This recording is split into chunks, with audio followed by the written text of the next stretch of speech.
I met a researcher a few weeks ago who was explaining the intricate mechanics of CRISPR gene editing. He was brilliant, precise, clinical, and utterly devoted to the data. He spoke about the poetry of the genome with the detached focus of a master clockmaker. But then, I asked him about a recent tragedy in his community, a sudden illness that had defied initial diagnosis. His entire demeanor shifted instantly. The lab coat persona vanished.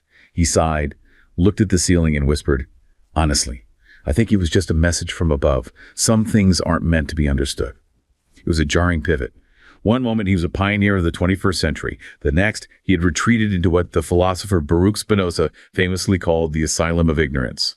He had reached a point where his reason hit a wall, and instead of looking for a ladder, he used the divine as a shortcut to stop thinking altogether. For nearly 400 years, the soul of science hasn't actually been about having all the answers. It has been about a strict, almost stubborn commitment to a single rule: methodological naturalism. It is the silent agreement that even if you believe in a higher power on Sundays, you aren't allowed to invite them into the laboratory on Mondays. This mindset is what finally pushed miracles out of our textbooks and moved the supernatural from the center of the world to the extreme periphery. But today, we're witnessing something the sociologists call the revenge of God. That periphery is starting to push back. From fundamentalist movements demanding a seat at the table of biology to postmodern thinkers claiming that science is just one of many ways to see the truth, the wall between reason and dogma is thinning. We like to think the autonomy of science is a permanent achievement, but history suggests it might just be a temporary bet one that we are currently at risk of losing. What happens to the civilization when it decides that the asylum of ignorance is a more comfortable place to live than the cold reality of the evidence? Wow. Yeah, that tension you witnessed with that researcher, that is exactly the fault line we're navigating right now. It's a profound psychological pivot. Right, it's like flipping a switch in his head. Exactly. And, to really understand the sheer magnitude of what we stand to lose when a civilization makes that pivot, we have to look closely at how the boundary of methodological naturalism was built in the first place. Because it wasn't just an overnight thing, right? It was this incredibly slow, agonizing philosophical extraction, literally tearing the empirical world away from the magical world. We really have to look at the exact mechanism of that separation to get why it matters so much today. Yeah, and if you, as the listener, if you really want to feel the weight of that separation, we need to put you in a very specific environment. So step back with us into the year 1828. Right, into the thick of it. Exactly. Picture a laboratory in Germany.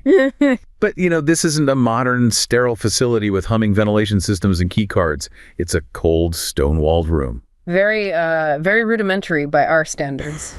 And the air inside is just sharp. It's biting. It's thick with this heavy, stinging, pungent scent of ammonia hanging in the room. It's the kind of smell that burns your mucous membranes if you breathe too deeply. Right? And there's a chemist there, Friedrich Wöhler, standing over a wooden workbench. He's bent over this fragile glass beaker, completely absorbed in his work. He is meticulously mixing two completely lifeless, inorganic chemical compounds, lead cyanate and ammonium chloride. And, to understand why what he's doing is so important, you have to understand the absolute reigning paradigm of the world outside those stone walls back in 1828. Because science didn't look like it does now. Biology and chemistry were governed entirely by this concept known as vitalism. Right. Which was, it was more than just a theory, wasn't it? Oh, it was everything. It was the foundational architecture of how human beings understood their place in the universe. It was this deeply held metaphysical certainty that living things contained an invisible supernatural essence. Like a soul, basically. Yeah, exactly. Thinkers going back centuries, people like Johannes Baptista van Helmont and the German pietist Georg Ernst Stahl, they had formalized this into a whole framework. Stahl actually called this essence the anima. The anima. So what did that mean for everyday science back then? Well, the prevailing logic dictated that there was this absolute impenetrable ontological wall between the dead physical world, so rocks, minerals, metals, and the living spiritual world of plants, animals, and humans. So they were playing by entirely different rule books. The physical laws of chemistry applied to the dead world.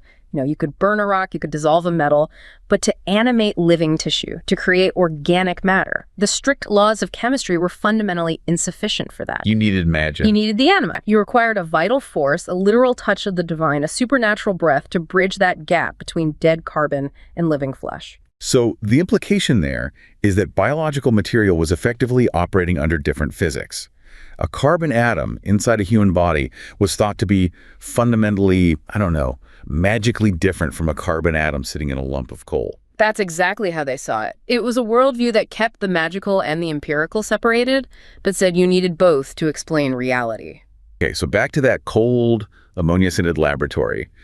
The liquid in Wöhler's beaker is starting to evaporate. The lead cyanate and ammonium chloride. And as the moisture leaves the glass, something impossible happens. Wöhler watches as these white, needle-like crystals begin to precipitate and form at the bottom of the beaker. Where essentially from dead chemicals. Exactly. He filters them, he analyzes their chemical structure, and he realizes the profound, world-altering gravity of what he just created. It is urea. Which is just, it's a massive moment. Urea is the quintessential organic compound. It's biological waste, found abundantly in the urine of living, breathing animals. Right, and it was considered the exclusive domain of the vitalized biological world.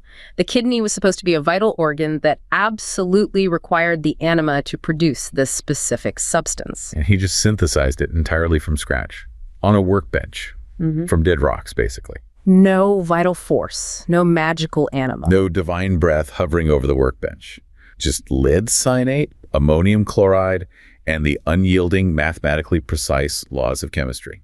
Yeah, Wöhler actually wrote to his colleague, the great Swedish chemist Jöns Jacob Berzelius. He was in a state of sheer disbelief. He literally declared that he could make urea without the need of kidneys or of any animal whatsoever. Wow, so in the quiet clinking of that glassware, as he looked at those needle-like crystals, the supernatural vital force essentially just bled out on the workbench. It died right there. And, the mechanism of its death is the crucial takeaway here. Well, vitalism wasn't dismantled by some atheistic crusade trying to rid the public square of religion. It wasn't defeated by philosophers debating metaphysics in a university hall. Right, it wasn't an ideological hit shot. Exactly. It was simply pushed out of biology by the relentless, cold, unavoidable reality of empirical data. The data just didn't support the magic anymore. Yeah. And over the subsequent decades, the scientific community saw the synthesis of dozens of other organic compounds from inorganic precursors. They mapped out these complex physiological processes, like oxidation in plants. And didn't Louis Pasteur get involved around here too? Did. Pasteur conclusively demonstrated that decay and fermentation were caused by microscopic physical organisms, not by the sudden absence of a vital spirit leaving the organic material. So the living organism behaved exactly like a physical system. It followed the exact same laws of thermodynamics as a steam engine or a falling rock.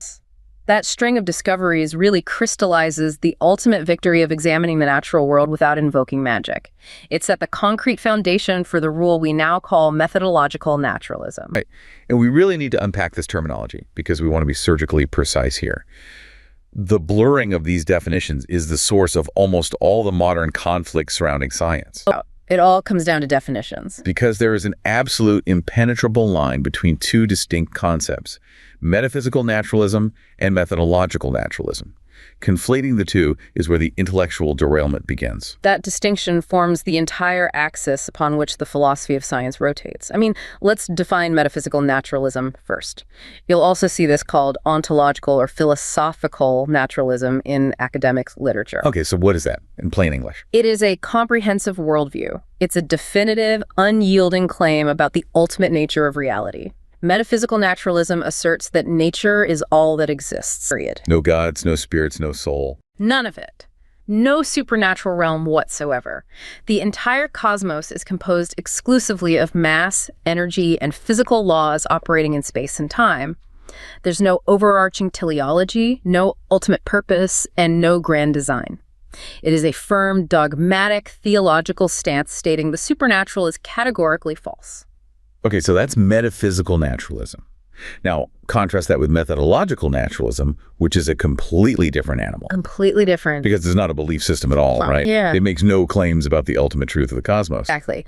It is strictly a practical rule of engagement. It basically states that when you are doing the work of science, when you are standing at the workbench or looking through a microscope or crunching the data, you must look exclusively for natural causes to explain natural phenomena. You just proceed as if nature is all there is. Completely, regardless of what you actually believe in your own heart or what you pray to in your own home. You can be a deeply devout believer. You can be an ontological supernaturalist who is absolutely convinced that a divine being holds the universe together. But the second you walk into the lab, But when you cross that threshold, you adopt methodological naturalism pragmatically. It's a severe disciplinary constraint. You do not invoke a miracle to explain why your chemical assay failed. And you do not invoke divine intervention to explain a sudden gap in the fossil record. You look for the physical mechanism. and if you want to visualize how this actually functions, I always think of a game of chess. Right. If you and I sit down to play a game of chess, we were entering into a highly specific, agreed-upon reality. We agree that the game is governed entirely and exclusively by the rules on the board. The knights move in an L shape, the bishops move on diagonals, the rooks move in straight lines. And we both accept those rules before we even start. Exactly. Methodological naturalism is that mutual agreement. Now imagine I'm losing the game. You have my king completely cornered. I cannot suddenly reach my hand over the board, declare that a ghost has descended from the ceiling, pick up my pawn, and drop it behind your king to put you in checkmate. I mean, I would definitely flip the table if you did that. Because even if I genuinely deeply believe in ghosts, I have to understand that invoking one fundamentally destroys the game of chess. It ceases to be chess. It just becomes Calvin ball where anything goes. It breaks the shared grammar of the game. Yes. So, to carry the analogy forward, metaphysical naturalism is the belief that nothing exists in the entire universe except the chessboard and the pieces. The scientist utilizing methodological naturalism merely agrees that, for the duration of the match, the board is all that matters. That perfectly captures the procedural nature of the scientific method. And just as chess requires a mutual agreement on the movement of the pieces, the entire enterprise of science requires an agreement on certain unprovable but absolutely necessary assumptions in order to function at all. Wait, unprovable assumptions in science? It does. But methodological naturalism rests on 6 foundational assumptions.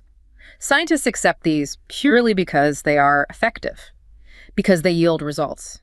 Not because they can be philosophically proven to a level of absolute deductive certainty. Okay, let's map out the borders of that chessboard then.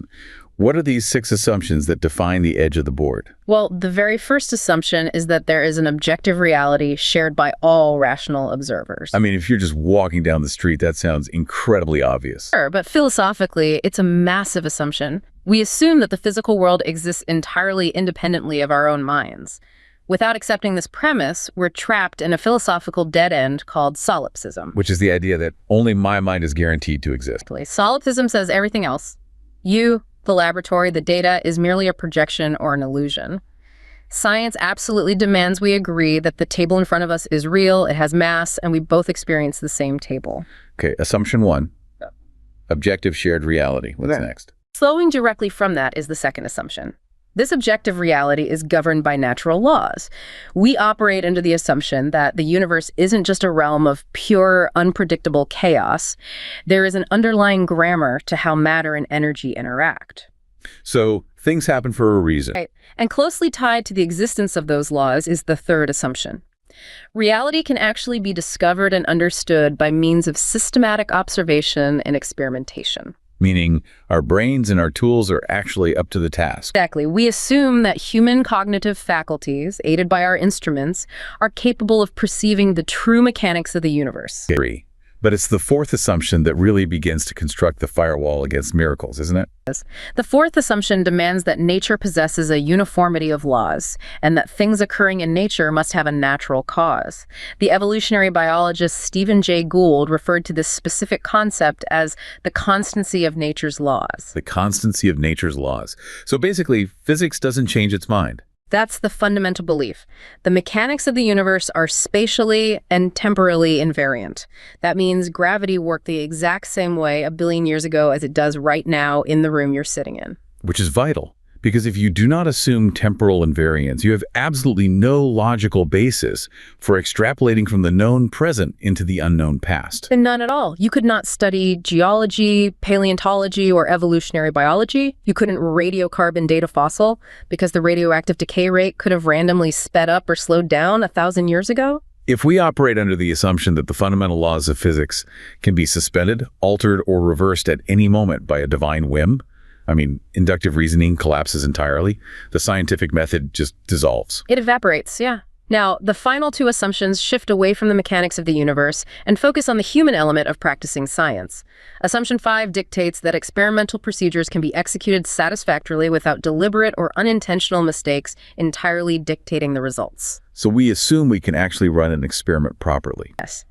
And assumption 6 is the belief that experimenters will not be significantly biased by their own presumptions. We assume we can look at the data somewhat objectively. Those are profoundly pragmatic assumptions about human capability, but none of these 6 points are theological verdicts on the existence of a higher power.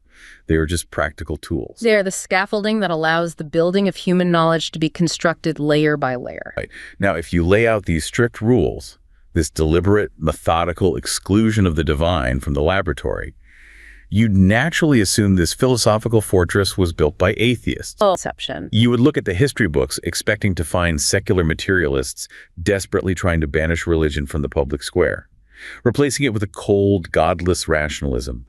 But when you actually read the primary sources of the scientific revolution, you collide with a profound, almost unbelievable historical irony. It's one of my favorite paradoxes in history. The fiercest defenders of methodological naturalism, the very architects who laid the bricks of this boundary, were deeply, profoundly, and unapologetically religious men. Devout Christians, mostly. It remains one of the most fascinating paradoxes in the history of human thought. The figures who forcefully championed the exclusion of God from scientific equations were intellectual giants who fundamentally shaped the modern world. We're talking about figures like Sir Isaac Newton, Robert Boyle, the great American botanist Asa Gray, the geologist William North Rice. They were the ones pulling God out of the scientific literature. Yeah, I mean, if you examine Isaac Newton, you find a man who wrote substantially more about theology, biblical prophecy, and the dimensions of the Temple of Solomon than he ever wrote about physics or calculus. Which blows people's minds today. He viewed his scientific work as a divine calling, a way to uncover the majestic hidden architecture of God's creation. Yet when he published his masterwork, the Principia Mathematica, he laid out a mathematical framework for the cosmos and famously declared that he wanted absolutely nothing to do with occult qualities. He refused to include hidden supernatural forces in his equations. Why? If he was so religious, why keep God out of the math? Because Newton recognized a critical philosophical danger. He understood that mixing empirical mathematical methods with religious teleology, arguments about ultimate divine purpose or supernatural intervention, resulted in a catastrophic synthesis that produced both terrible science and corrupted faith. It ruins both. When Newton formulated his laws of motion and universal gravitation, he was providing a rigorous mathematical framework that didn't require an active, intervening God to physically push the planets along their orbital paths. The math worked on its own. Although, didn't he occasionally slip up on that front? He wasn't completely immune to the temptation of his era. He did occasionally plug a gap in his knowledge with a divine placeholder. Because his calculations of the gravitational interactions between multiple planets showed slight instabilities, he suggested that God might occasionally have to step in and adjust the planetary orbits to prevent the solar system from flying apart. Like a cosmic mechanic. Exactly. But as mathematical models were refined by subsequent generations of physicists, like Pierre-Simon Laplace, that divine adjustment was mathematically proven to be unnecessary. The mechanical laws were entirely sufficient to maintain stability. The divine placeholder was evicted. And the thinkers who followed Newton saw the danger of those divine placeholders perfectly clearly. Look at Asa Gray, the brilliant 19th century American botanist. Gray was one of Charles Darwin's earliest, most vital, and most rigorous supporters in the U.S. He was instrumental in introducing Darwinian evolution to the American scientific establishment. Yet Gray was a devout Orthodox Christian. He fiercely defended Darwin's purely naturalistic mechanism of natural selection. Gray explicitly wrote that the business of science is strictly with the course of nature, not with interruptions of it. If there are supernatural interruptions, he argued, they must rest on their own special evidence completely outside the domain of science. Science cannot process an interruption. Right. And the geologist William North Rice, who was an active practicing Methodist, echoed this exact sentiment. He argued that the great strength of a theory like Darwinian evolution was precisely its coincidence with the general spirit and tendency of science, which he defined as the narrowing of the domain of the supernatural by bringing all phenomena within the scope of natural laws. Right. These religious pioneers understood deeply that saying God did it in response to a complex biological or physical mystery acts as a devastating intellectual poison. It is what the Christian philosopher Alvin Plantinga later categorized as a science stopper. A science stopper. That concept is so vital here. It acts as an instant termination of human curiosity. If you are a biologist looking through an electron microscope at a staggeringly complex cellular structure, and your initial hypothesis is, well, this is far too complicated for a natural process to have built, therefore God must have assembled it exactly like this, you stop running experiments. You stop looking for chemical pathways. You stop investigating precursor structures. You essentially throw your hands in the air, close the textbook, and walk out of the lab. You surrender to the mystery. But beyond simply paralyzing scientific progress, these religious scientists realized that dragging God into the laboratory creates a catastrophic philosophical trap for the believer themselves. This is where it gets really interesting for theology. Right. The trap they identified is what philosophers of science refer to as the gap naturalization dilemma. It is a brilliant, inescapable, two-pronged paradox that inherently destroys either your science or your theology, depending entirely on which prong you choose to engage with. Yeah. Let's pull this dilemma apart and look at the actual mechanics of the trap, because this is the core problem waiting for anyone attempting to force the divine into the scientific method today. Okay, so what exactly is the mechanism of the first prong? The first prong is the trap of arguing from gaps, more commonly known as the God of the Gaps Fallacy. How does it work? Yes. You encounter a phenomenon that current scientific theories cannot explain. Let's say you're a 19th century biologist and you cannot explain how the complex structure of the eye evolved from basic tissue. You insert God into that specific gap in human knowledge. You say, because we cannot explain the mechanism, God must have magically intervened to assemble the eye. Okay, but what's the fatal flaw there? You have fundamentally tied the existence and the active power of the divine directly to our current state of ignorance. And human ignorance is incredibly temporary. The borders of what we don't know are constantly shifting. Because the scientific method has a relentless, almost predatory habit of filling in those gaps. As evolutionary biology and genetics advanced, scientists mapped the exact evolutionary steps of the eye. They traced it from simple, light-sensitive pigment patches in early organisms to depressed cup eyes that can detect the direction of light, to the complex, camera-like eye with a lens found in modern vertebrates. The natural pathways were illuminated. So, if your theological proof for God was solely the explanation for that specific gap, then when the gap is filled by natural laws, your concept of God inevitably shrinks. Every single time a new scientific discovery is made, the divine is evicted from another piece of intellectual territory. God becomes a constantly retreating shadow, continually scurrying away from the advancing spotlight of human knowledge. That's a devastating image. The religious scientists of the 19th century recognized that making God the author of your ignorance makes for utterly terrible, self-defeating apologetics. You're setting your faith up for inevitable obsolescence. Okay, so the first prong results in a shrinking, retreating God.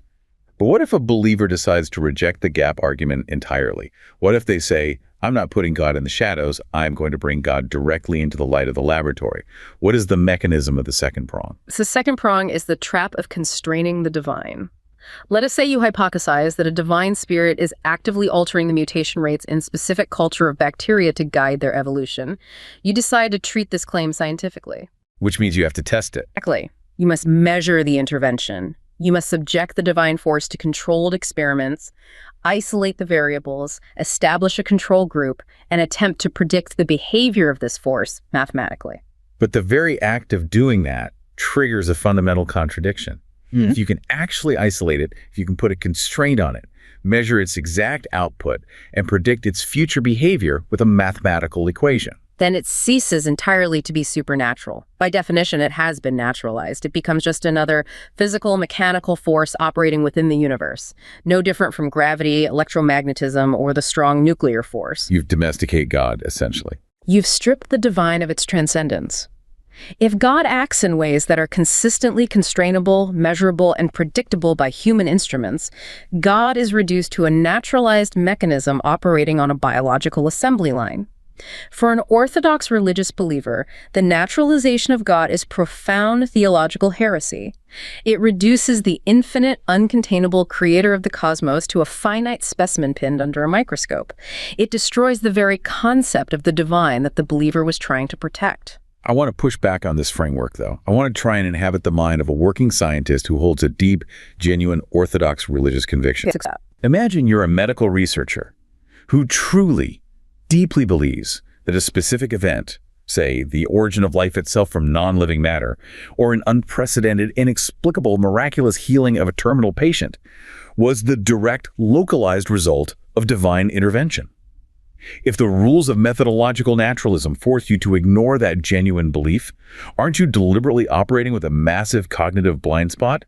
Aren't we demanding that this scientist amputate their own fundamental worldview just to be allowed to play the game of science? That is an incredibly profound psychological tension, and it has been debated extensively by modern philosophers of science. To understand how to navigate this, we have to look back at Alvin Plantinga. He proposed a sharp distinction between what he called Duhemian science and Augustinian science. Duhemian, like from Pierre Duhem. Yes, Pierre Duhem, the early 20th century French physicist and philosopher. Duhem argued vigorously that physical theories and scientific methodologies must never depend on metaphysics or theology. Why? Because we desperately need science to function as a universal language that commands universal cross-cultural consent. Because if science becomes tethered to a specific metaphysics, it completely shatters as a unifying human endeavor. Imagine a world where we did not have methodological naturalism acting as a strict, universal boundary. A physicist who operates with Christian theological assumptions might interpret the indeterminate nature of quantum mechanics as the literal space where God exercises free will in the universe. Right. And a physicist with Hindu assumptions of a fundamentally cyclical eternal universe might interpret the exact same quantum data through the lens of cyclical cosmology. And a strict atheist materialist would have a third, entirely different interpretation based on random probability. Physics would shatter into tribal ideological sects. You would have Christian chemistry, atheist astronomy, and Buddhist biology. They would lose the shared grammar required to even communicate with one another. A Christian chemist couldn't collaborate with a Hindu chemist because they wouldn't agree on what forces were actually interacting in the beaker. They couldn't peer review each other's work because they wouldn't share the same foundational premises of reality. Methodological naturalism acts as the great equalizer. It is the shared operational grammar of physical reality. It allows a global team of scientists to reach universal consent on the mechanics of a virus or the trajectory of an asteroid, completely regardless of what any individual on that team believes on a Sunday morning. But you mentioned Plantinga complicates this with Augustinian science. He does. Plantinga suggested that while Duhemian methodologically natural science is perfectly fine for the hard sciences like physics and chemistry, there might be complex, historically driven areas like the human sciences, psychology, or evolutionary origins, where Christians should bring everything they know by faith directly into their scientific methodology. He argued that if strict naturalistic approaches yield answers that consistently contradict fundamental Christian theology, the Christian scientists should use their faith-based knowledge to actively guide their scientific inquiry and hypothesis generation. But if they actually follow through on that, they are explicitly stepping off the chessboard. They are bringing the ghost back into the room to move the pawn. And that tension bugs us perfectly into the modern conflict. If the rules of the scientific chessboard were so thoroughly settled, debated, and locked in during the 19th century by scientists who were themselves deeply religious, why are we fighting this exact same battle all over again today?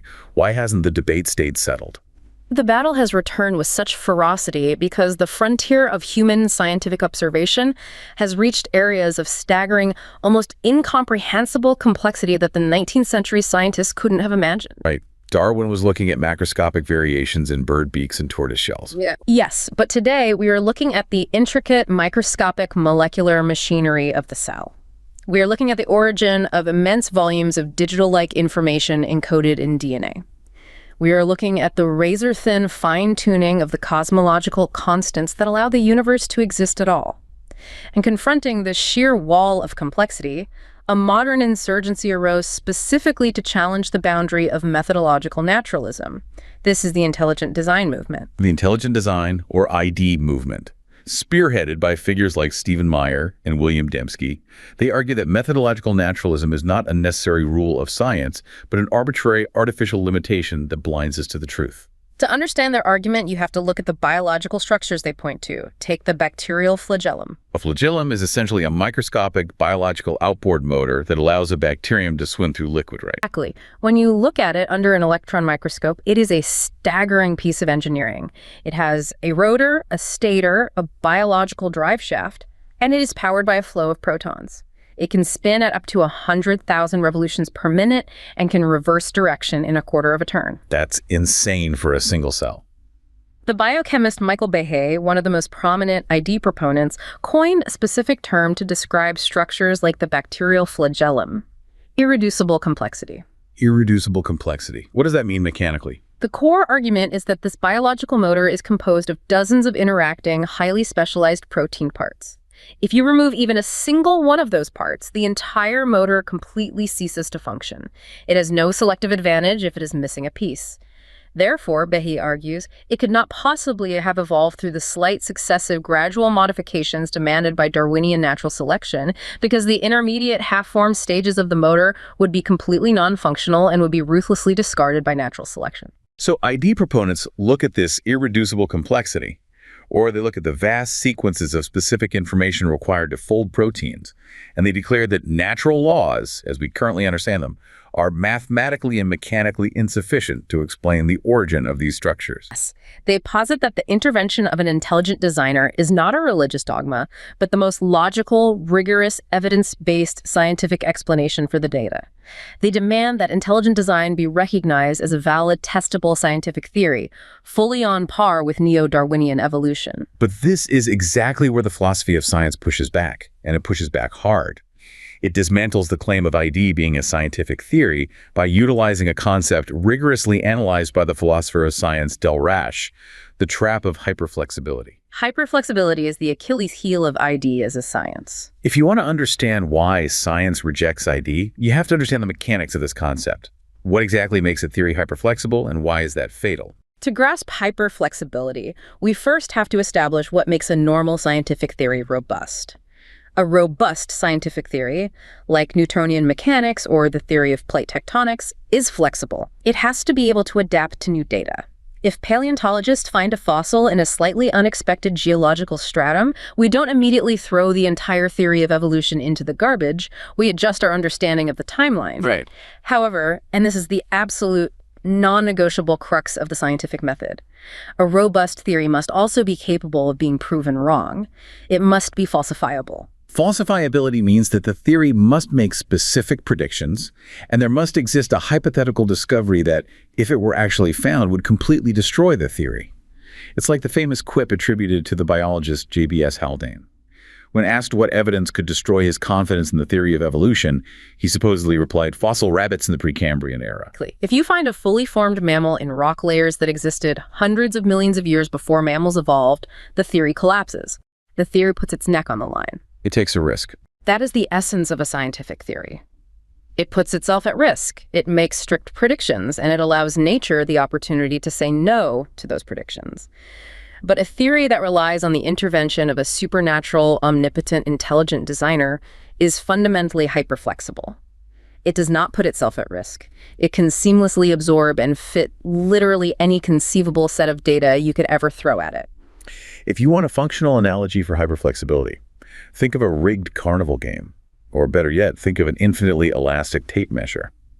If a theory explains absolutely everything regardless of the outcome, it functionally explains nothing at all. Let's apply this to biological design. Okay, so if you look at a creature that is exquisitely, perfectly adapted to its environment, let's say a cheetah running at 70 miles an hour, flawlessly aerodynamic, its musculature perfectly tuned for acceleration, the intelligent design proponent points at it and says, "Look at this magnificent creature. This perfection proves the designer is a genius, an ultimate flawless engineer." The theory easily absorbs the perfection, but then you turn around and look at a biological structure that exhibits deeply flawed, painful, or completely inefficient design. You look at the human spine. The human spine is an absolute structural nightmare, prone to chronic pain, slipped discs, and degradation because evolutionary history took a chassis designed for a quadruped walking on 4 legs and abruptly forced it to bear weight vertically on 2 legs. Or you look at the blind spot in the vertebrate eye. In humans, the optic nerve punches right through the front of the retina, creating a functional visual deficit, a blind spot that cephalopods, like octopuses, don't have because their eyes are wired more logically from behind. And when you present that objectively flawed, painful design to the intelligent design proponent, what happens? They do not say, oh, I guess my theory of a perfect designer is falsified. The theory is wrong. Instead, the theory instantly flexes. They shift the goalpost. They say, well, the designer's ways are simply mysterious.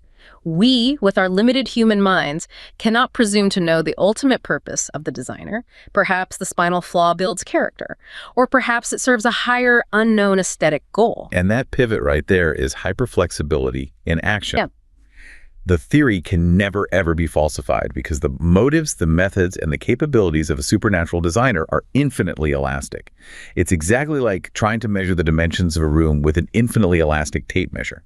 If you want the room to be 10 feet across, you stretch the tape measure to say 10. If you want it to be 100 feet across, you stretch it to say 100. You can get any answer you want, which means you can never actually measure the physical room. By strictly barring supernatural theories from the laboratory, methodological naturalism protects the self-correcting character of science. It ensures that nature retains the absolute ability to say no to our hypotheses. But the critics of methodological naturalism do not stop at biological complexity. They take the fight much deeper. They bring the fight to the core of human psychology, cognition, and epistemology itself. Alvin Plantinga introduced a fascinating, deeply unsettling counterargument known in philosophical circles as the evolutionary argument against naturalism, or the Iane. The Iane is a brilliant, aggressive piece of philosophical judo. Plantinga argues that if you genuinely believe in both naturalistic evolution, meaning evolution that is entirely unguided, blind, and driven solely by physics and chemistry, and you also believe in metaphysical naturalism, meaning there is no God to guide the process, then you have created a massive, completely self-defeating epistemological trap for yourself.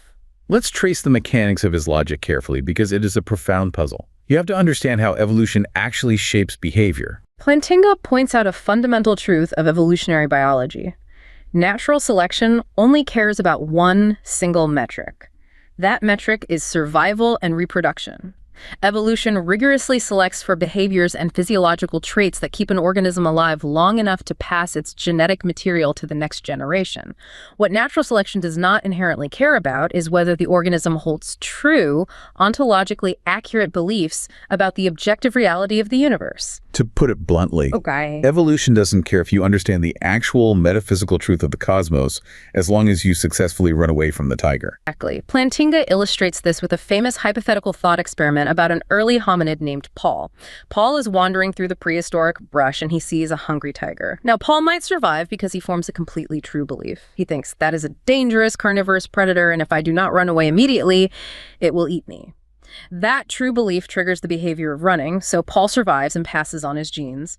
But, Plantinga argues, Paul could also survive by holding a network of completely, absurdly false beliefs. How does false belief lead to survival in this scenario? Walk us through the mechanics. Imagine Paul's cognitive faculties are wired such that he actually believes the tiger is a large, cuddly, friendly creature, and his deepest desire is to walk over and pet it. However, Paul's brain also holds a secondary, equally false belief. He believes that the absolute best, most effective way to pet a tiger is to turn around and run away from it as fast as humanly possible. The internal logic is utterly absurd, but I see the physical mechanism at work. The internal belief structure, the map of reality inside Paul's head, is a completely wildly divorced from objective truth. But the resulting physical behavior, the sprinting away from the predator, is exactly the same in both scenarios. And because the physical behavior is exactly the same, blind natural selection treats both scenarios as completely equal. Natural selection cannot read Paul's mind. It only selects for the neurobiology that causes the legs to run. Therefore, Plantinga argues, if our human cognitive faculties evolved purely by blind, unguided natural selection, the mathematical probability that our minds are actually reliable instruments for perceiving the objective truth of reality is inscrutably, vanishingly low. We could very well be operating with a completely false, hallucinated map of reality that just happens to generate behaviors that keep us alive. And here's the checkmate of Plantinga's argument. If evolutionary naturalism tells us that we cannot fundamentally trust our own cognitive faculties to perceive the truth, then we cannot trust the scientific reasoning that produced the theory of evolutionary naturalism in the first place. It becomes a circular collapse. The theory destroys the foundation upon which it is built. If you want a mechanical analogy for this, think of a computer operating system. Imagine you have a computer with a deeply corrupted hard drive. To figure out what's wrong, you run a diagnostic program.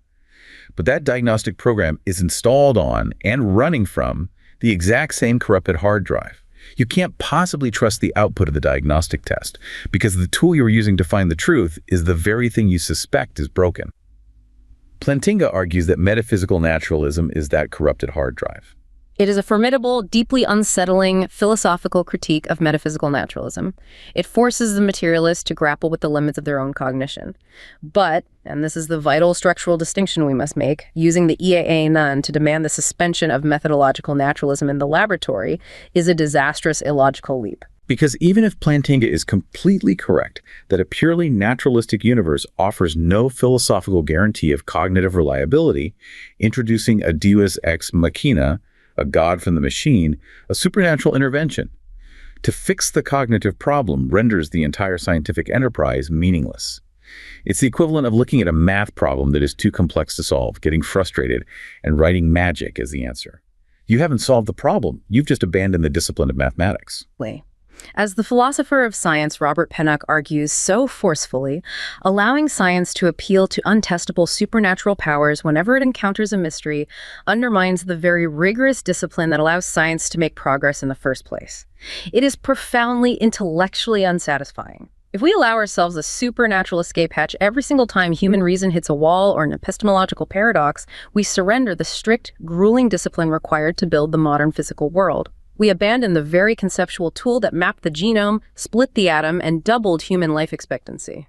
And understanding the value of that tool brings us to a terrifying pivot in our narrative.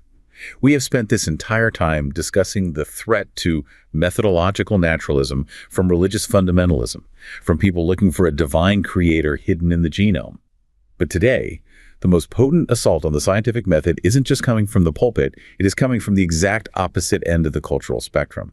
It is coming from the hushed, secular halls of modern academia. This is a much newer phenomenon, and in many ways it is significantly more insidious because it utilizes the language of social progress, empathy, and inclusivity to fundamentally dismantle the concept of objective reality. To understand how this academic threat actually functions on the ground, I want you to imagine a second scenario. This isn't 19th century Germany. This takes place in the modern day, inside the sterile, fluorescent-lit halls of a prestigious university in the American Midwest. The threat to scientific clarity here doesn't arrive as a theological debate. It arrives as a suffocating administrative fog. Imagine Dr. Sarah Miller. She is an evolutionary biologist. She's sitting in her cramped office. You can hear the low, rhythmic hum of her computer monitor filling the silence. She is staring at an email from the university administration, staring so long that the text is literally blurring before her eyes. The subject line references the science department's new inclusivity of epistemology guidelines. Which immediately you know is going to be fraught. Exactly. Now, to understand Sarah's reaction, you have to understand her background. She is a scientist whose entire life is built on data being the final, unforgiving arbiter of truth. She remembers her years doing grueling, unglamorous fieldwork. She remembers the blistering, dehydrating heat of the summer sun, the meticulous, eye-straining exhaustion of counting hundreds of tiny variations in fruit fly phenotypes under a microscope. She remembers the brutal, unforgiving gauntlet of the peer review process, where colleagues attack your methodology looking for a single flaw. All of that sweat, all of that intellectual rigor was built on a single shared agreement. We play by the rules of the observable, measurable, natural world. The chessboard. The chessboard. But this email suggests something deeply alarming. It suggests that her upcoming lecture on the mechanics of genetic drift needs to be balanced. It dictates that she should incorporate local indigenous folk narratives and alternative ways of knowing alongside her empirical genetic data, giving them equal weight in the classroom. And the critical mechanism to understand here is that these alternative ways of knowing implicitly require absolutely zero empirical verification. They are not subjected to peer review. They are not tested against physical evidence. They are treated as epistemically valid simply by virtue of existing within a specific, historically marginalized cultural frameworks. So later that week, Sarah sits in a tense, quiet faculty meeting, and she raises an objection. She argues quite calmly that teaching untested supernatural myths as the scientific equivalent of verifiable genetic data fundamentally undermines the entire biology curriculum. Immediately, the atmosphere in the room drops. A younger colleague leans forward and accuses Sarah's insistence on purely naturalistic, empirical explanations of being a form of cognitive colonialism. The colleague argues that demanding empirical evidence is just a Western imposition of power, which completely shifts the debate from science to politics. Sarah feels a profound, chilling sense of isolation wash over her.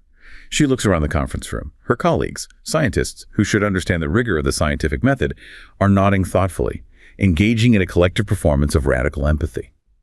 In that moment, Sarah feels the ground literally liquefy beneath her feet.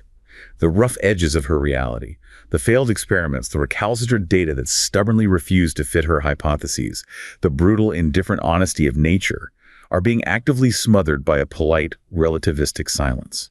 She realizes that by trying to be infinitely kind to every conceivable belief system, modern academia is actively abandoning the very tool required to solve actual physical crises.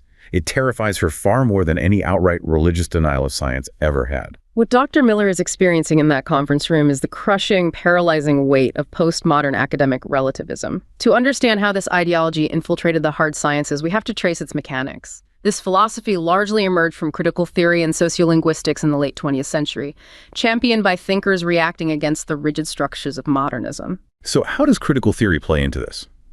The core mechanism of critical theory is to analyze all human interactions and institutions through the lens of power dynamics. It essentially argues that all knowledge is socially constructed. Sociolinguistics, a related field, posits that the language we use actively shapes the reality we perceive. Therefore, if the dominant power structures in society dictate the language and the methodology of science, then scientific truth is not an objective reflection of the universe. It is merely the codified narrative of the powerful. There is no objective, independent reality that we can definitively discover. There are only competing discourses, which are inherently tied to power structures. So if you run the scientific method through the machinery of critical theory, Western empirical science isn't viewed as a uniquely reliable, universally applicable method for understanding the physical universe. It is just the dominant cultural narrative of the West. It is reduced to being just one of many equally valid ways to see the truth. And this represents a direct, fatal assault on the very foundation of methodological naturalism. Think back to the first foundational assumption of the scientific chessboard we discussed. There is an objective reality shared by all rational observers. Postmodern relativism attacks that specific premise at its root. It attempts to reduce the rigorously tested, mathematically verified laws of thermodynamics to the exact same epistemic level as an unverified creation myth. It claims both are just cultural stories. But if you were listening to this and trying to weigh the ethics of the situation, you won't find yourself sympathizing with a younger colleague in that meeting. Inclusivity is generally considered a profound moral good in our society. It is the mechanism by which we attempt to correct the genuine historical marginalization of indigenous voices and minority cultures. Why is it so destructive when applied to epistemology?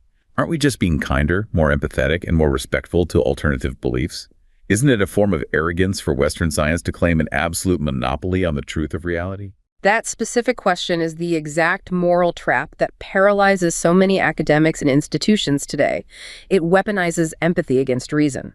The only way out of that trap is to draw a razor-sharp, uncompromising line between moral equality and epistemic equality. Let's break down the mechanics of that distinction because it's the crucial defense against the fog. You can, and as a civilized society, you absolutely must respect a person's humanity and their intrinsic rights, absolutely, completely, without respecting their belief that gravity is optional. Human beings possess intrinsic, equal, non-negotiable moral worth. But ideas, methodologies, and truth claims do not possess equal epistemic worth. Some ideas are simply demonstrably wrong. Some methodologies do not map onto the physical reality of the universe. So we're confusing respecting the person with validating their physics. Exactly. When academia attempts to perform a twisted kind of compassion by equating untestable supernatural myths with verifiable empirical data, it actively destroys the objective shared reality that a functioning technological society requires to survive. The universe obeys knowable, indifferent physical principles that do not care whatsoever about subjective parameters or cultural context. The speed of light in a vacuum, the mechanical pathways of viral replication in a lung, the tensile strength of steel in a bridge. These physical realities do not depend on our desire to be inclusive. When we pretend that they do, we are not empowering marginalized people. We are actively disarming them and everyone else of the only reliable universal tool we have to understand, navigate, and manipulate the physical world. It is the ultimate betrayal of human progress, completely disguised as compassion. And that brings us to the final necessary transition of our deep dive. We have to establish the physical stakes of this philosophical debate. What actually happens when this erosion of methodological naturalism leaves the esoteric debates of the university conference room? What happens when the attack on objective reality escapes the philosophy department and enters the physical world where we live? When it leaves the university, the consequences completely cease to be theoretical or academic. They become immediate, visceral, physical, and devastating. To grasp at the true cost, we have to look at the terminal point of this erosion, where the rejection of naturalism moves directly from the digital ecosystem into the hospital ward. I want you to picture a Tuesday evening in a small, tight-knit town in the Pacific Northwest. Elena, a veteran community health nurse, is standing in the doorway of a darkened residential bedroom. The atmosphere in the room is suffocating. The air is thick, cloying, heavy with the sharp, medicinal, almost overwhelming smell of eucalyptus oil pumping from a diffuser in the corner. But cutting through that heavy scent is a sound that makes Elena's chest tighten with professional terror. It is the rhythmic, labored, desperate gasping of a 6-year-old boy named Leo. His ribs are retracting with every breath. He is struggling for every single molecule of oxygen. What you are describing is the classic terrifying clinical presentation of a severe, fully vaccine-preventable respiratory infection. The biological mechanics are clear. A pathogen is systematically replicating within the child's lung tissue, destroying epithelial cells and causing massive fluid buildup. Yes, the physical reality is undeniable. But sitting by the boy's bed are his parents. They are holding his hand, stroking his hair, but they're also clutching a stack of glossy pamphlets.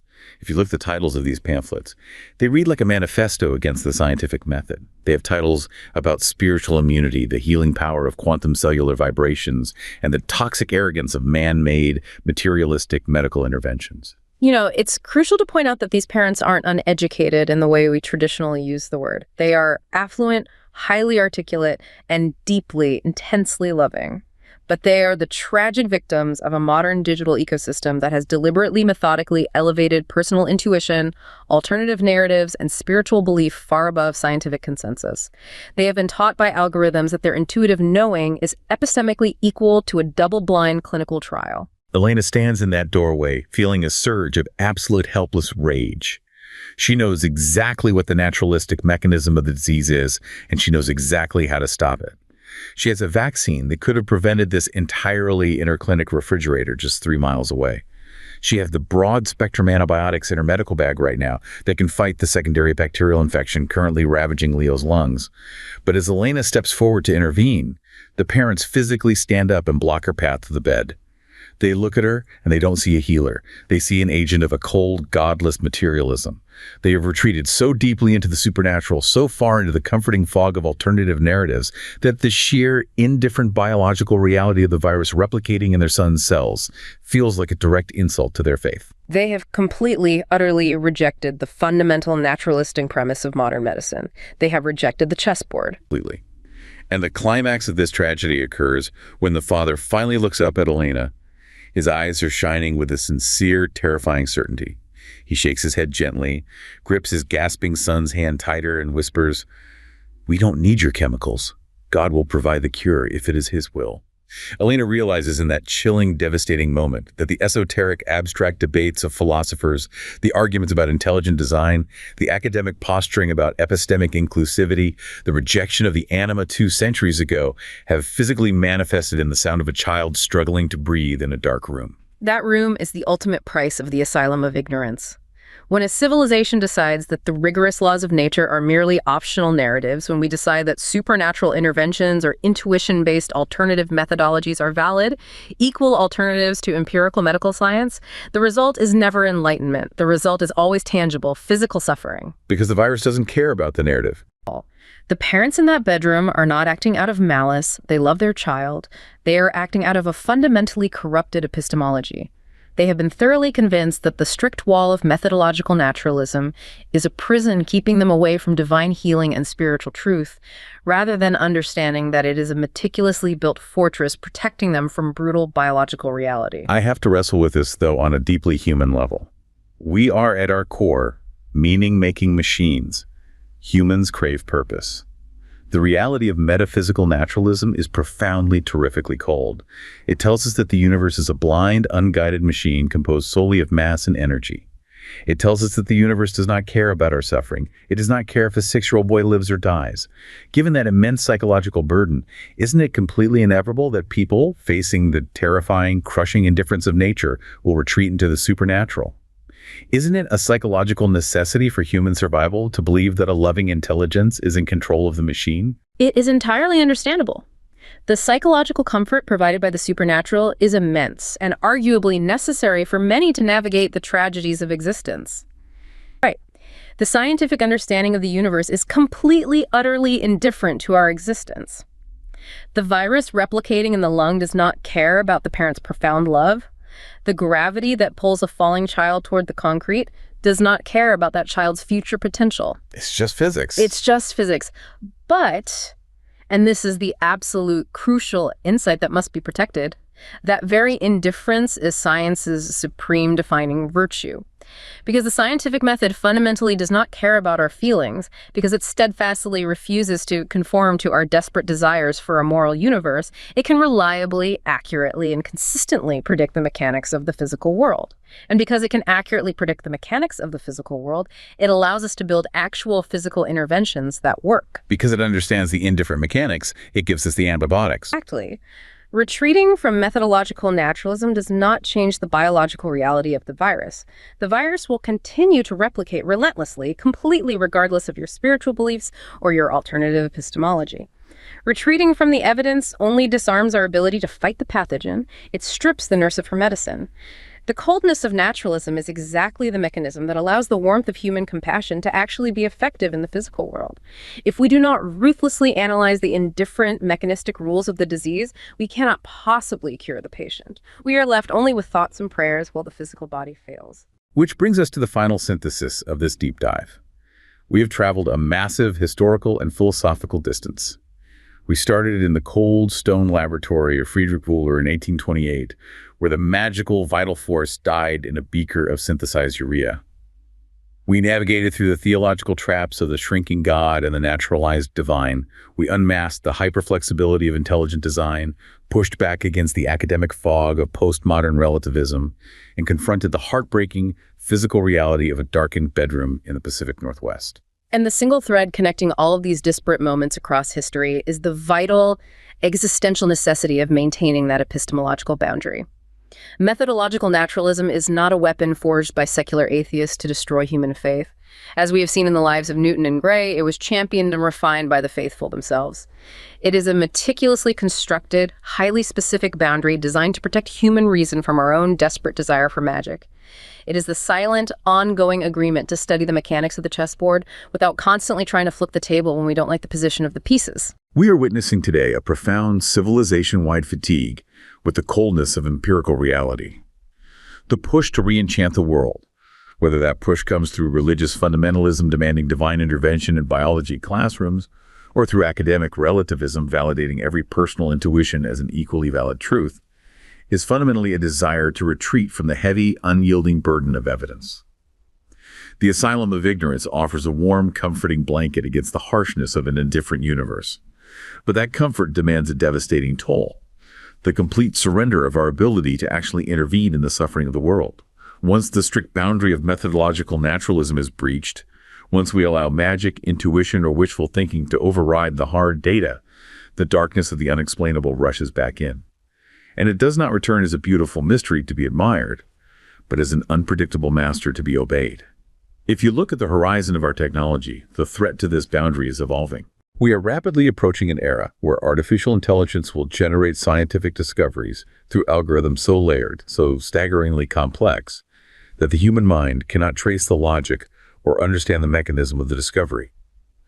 When we inevitably begin blindly trusting the output of an AI black box simply because we cannot comprehend its inner workings, we're stepping into a new, digitized asylum of ignorance.